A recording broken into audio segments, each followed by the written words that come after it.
इधर किंकरों का वध करके हनुमान जी यह सोचने लगे कि मैंने वन को तो उजाड़ दिया, परंतु इस चैत्य प्रसाद को नष्ट नहीं किया है। अतः आज इस चैत्य प्रसाद का भी विध्वंस किए देता हूं। मन ही मन ऐसा विचार कर पवन पुत्र वानर श्रेष्ठ हनुमान जी अपने बल का प्रदर्शन करते हुए मेरु पर्वत के शिखर की भांति ऊंचे उस चैत्य प्रसाद पर उछलकर चढ़ गए।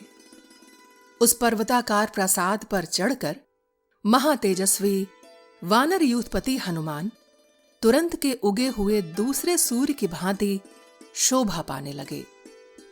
उस ऊंचे प्रासाद पर आक्रमण करके दुर्धर्ष वीर हनुमान जी अपनी सहज शोभा से उद्भासित होते हुए परियात्र पर्वत के समान प्रतीत होने लगे। वे तेजस्वी पवन कुमार विशाल शरीर धारण करके लंका को प्रतिध्वनित करते हुए धृष्टतापूर्वक उस प्रासाद को तोड़ने फोड़ने लगे। जोर जोर से होने वाला यह तोड़ फोड़ का शब्द कानों से टकराकर उन्हें बहरा किए देता था। इससे मूर्छित हो वहां के पक्षी और प्रासाद रक्षक भी पृथ्वी पर गिर पड़े। उस समय हनुमान जी ने पुनः यह घोषणा की, अस्त्रवेत्ता भगवान श्री राम तथा महाबली लक्ष्मण की जय हो। श्री रघुनाथ जी के द्वारा सुरक्षित राजा सुग्रीव की भी जय हो।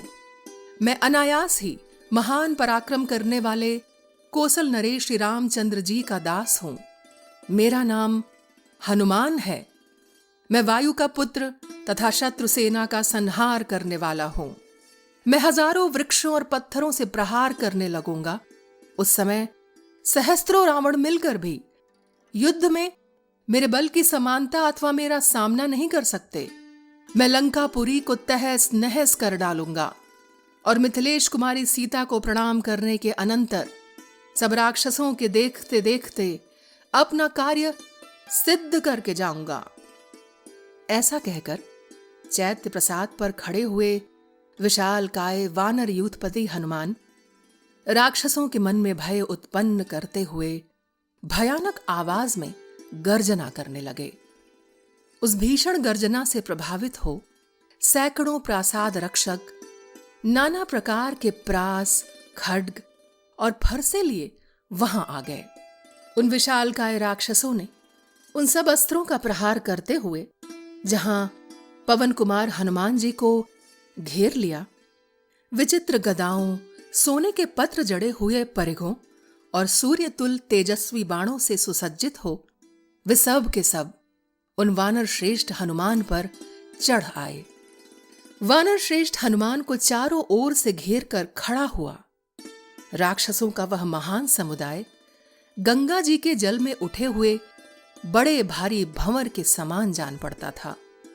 तब राक्षसों को इस प्रकार आक्रमण करते देख पवन कुमार हनुमान जी ने कुपित हो बड़ा भयंकर रूप धारण किया। उन महावीर ने उस प्रासाद के एक सुवर्ण भूषित खंबे को, जिसमें 100 धारें थीं, बड़े वेग से उखाड़ लिया।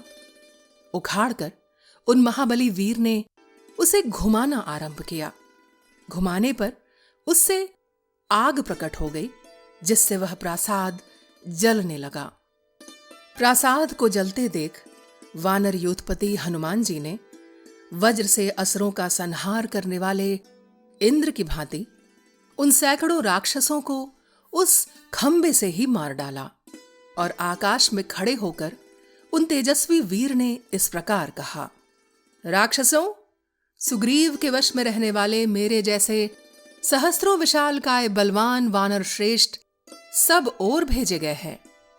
हम तथा दूसरे सभी वानर समूची पृथ्वी पर घूम रहे हैं।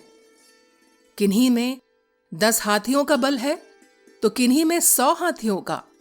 कितने ही वानर 1 सहस्त्र हाथियों के समान बल विक्रम से संपन्न हैं। किन्हीं का बल जल के समान प्रवाह के भांति असह्य है। कितने ही वायु के समान बलवान हैं और कितने ही वानर यूथपति अपने भीतर असीम बल धारण करते हैं। दांत और नख ही जिनके आयुध हैं, ऐसे अनंत बलशाली सैकड़ों, हजारों, लाखों और करोड़ों वानरों से घिरे हुए वनराज सुग्रीव यहां पधारेंगे, जो तुम सब निशाचरों का संहार करने में समर्थ हैं। अब न तो यह लंकापुरी रहेगी, न तुम लोग रहोगे, और न वह रावण ही रहेगा जिसने इक्ष्वाकु वंशी वीर महात्मा श्री राम के साथ वैर बांध रखा है। इस प्रकार श्री वाल्मीकि निर्मित आज रामायण आदि काव्य के सुंदर कांड में 43वां सर्ग पूर्ण हुआ।